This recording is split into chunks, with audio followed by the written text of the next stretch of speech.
Hey everyone, it's time to actually do some defending, which is weird. I don't usually do this shit. However, for those who have been saying that Macs are overpriced or that pretty much it's better you get more hardware for less money when you buy a PC. That is true. You do get more hardware for less on a PC. However, what you don't get on a lot of computers is a very well built computer. Why do I say this? It seems like Apple put a lot of efforts into the design and build quality of their computers. That's something that no other computer manufacturer can actually say with an honest face. Face. If you take a look at an HP, okay? As you can see, it's very glossy and it's all plastic. But underneath this plastic is very cheap, flimsy crap hardware. The other thing is that the hinges are bolted down into plastic. So over time, it will eventually crack the plastic, and then you get your hinge cracks on these HPs. Apple, however, uses metal. They're using a metal casing. And everything is bolted into a single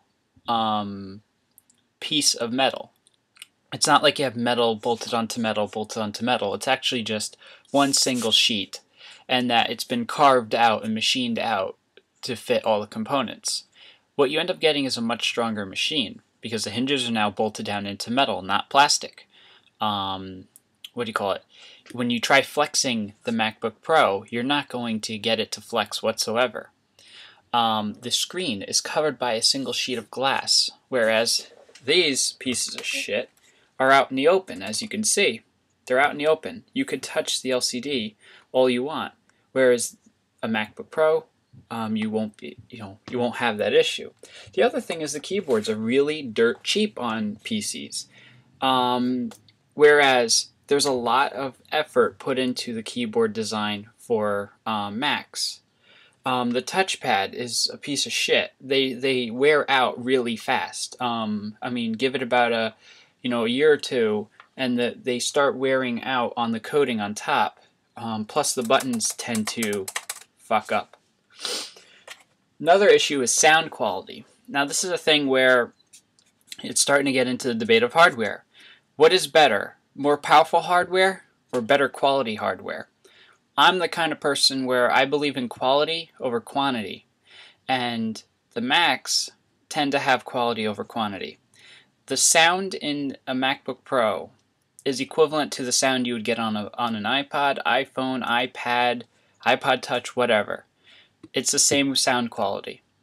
The sound quality of this thing is a piece of shit, and I'm going to flat out say it. When you're listening to headphones, all you're hearing is interference. You're hearing beeps and all these little sounds that are actually coming because they're not electronically shielded, and they're receiving interference from the GPU and CPU. When you use the microphones in an HP, I actually have to force my other people on my podcast to use external microphones, which reduces the effects a little bit, but the built-in microphones in here are shit. They receive interference, so all you're getting back is feedback and everything and distorted sound. Yes, this machine may cost less than a MacBook Pro and may have more hardware. However, is it better? And that's where I draw the line in the debate, where you have people who are very quick on saying price this, price that. Well, the way I see it is this. You get what you pay for. You pay for a cheap-ass computer, you're getting cheap-ass parts, and you're getting cheap-ass reliability.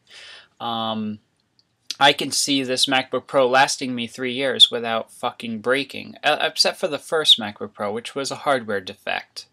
I give them that much credit.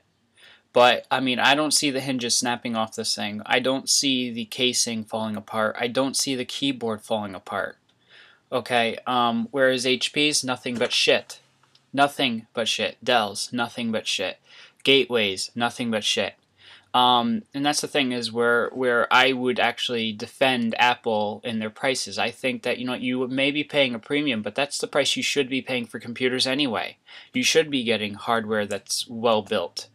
Now, I could say, yes, you could spend $400 less than what I did on this MacBook Pro, and yes, you can get much more powerful hardware. However, your machine is more likely to break due to the company cheaping out on other parts. That's the thing, is Apple put more money and efforts into the build quality of the machine. I'm not just saying reliability, I mean the build quality. And whereas, you have Alienware, which is made of plastic. You have HP's, which is made of cheap-ass plastic.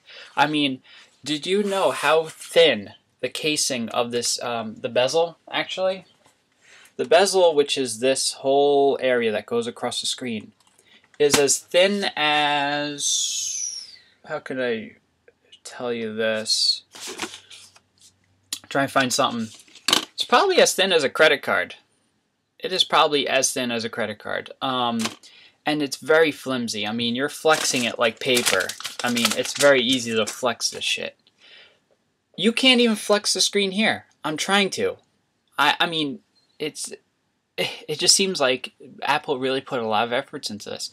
Now, some may call me an Apple whore. Well, no, wait. I've been always supporting Windows since, since 1997. I've been using Windows-based computers.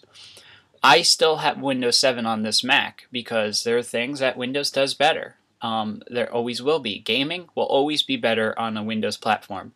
And I just read a little thing for Steam for Mac. Steam for Mac, I've tried it. It's shit. Even on the Mac settings, which the Mac settings are still not as maxed out as Windows offers because they're using OpenGL instead of DirectX. The performance of the MacBook Pro is shittier whenever you're running Mac. It's just the truth. There's no denying it.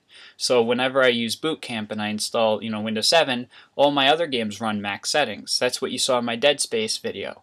That was running Mac settings on a Windows partition. But yeah, this is the thing. I mean, don't get me wrong. Apple does have their share of problems. Namely, with some design choices they chose, because they want everything to be a minimalist design where everything looks sexy. In that sense, they're actually shooting themselves in the foot. I made a whole huge video rant about it. I'm not going to release it, but I pretty much explained and showed where their design flaw lies solely in inadequate cooling for their machines. Because again, their minimalist design, their entire ventilation is right where the hinges are. So it draws in the air through there and expels the hot air through there. That's a really shitty design choice. Apple, I thought you guys would have known better than that, but whatever. But overall, I like this machine. Overall, the touchpad is by far better than any other touchpad. I find myself whenever I'm at work, because I'm the only one with a MacBook Pro with this particular touchpad. We have all computers at my job with touchpads like this. So I'm actually trying to use it as if I'm using my MacBook Pro's touchpad. And I find that it's more intuitive. It's much more user-friendly. It just does what it is. You don't even have to think. You just do. And that's what I like. When you don't have to think. You just do what the fuck you want to do. So, yep. So, yeah, oh, one other note. For those who are complaining, which I did too, complaining about batteries not recharging on a MacBook Pro, like for instance right now mine says 97% charge, and it says actually when you click on it, it says battery is charged. I spoke with Apple about this and they said it's actually it's by design. What it does is it's supposed to protect your battery from losing life, because what some people tend to do is leave their laptops plugged in all the time. So what this does is it will slowly put it through a like 5% charge cycle over and over. What it does is it will actually keep conditioning the battery so your battery doesn't go kaput within a year, which every other computer manufacturer seems to fuck that up. So yeah, other than that, everything else is fine. I really like the machine, and I think you guys would too. Yes, I know it is pricey, but I believe that you're paying for quality. That's the thing, is you're paying for quality. And there can't be a single person on YouTube who can honestly say that HP's, Dell's, Gateways, Toshiba's are well-built machines. Because I know for a fact when I dissect them that they're pieces of shit, okay? So, take care everyone.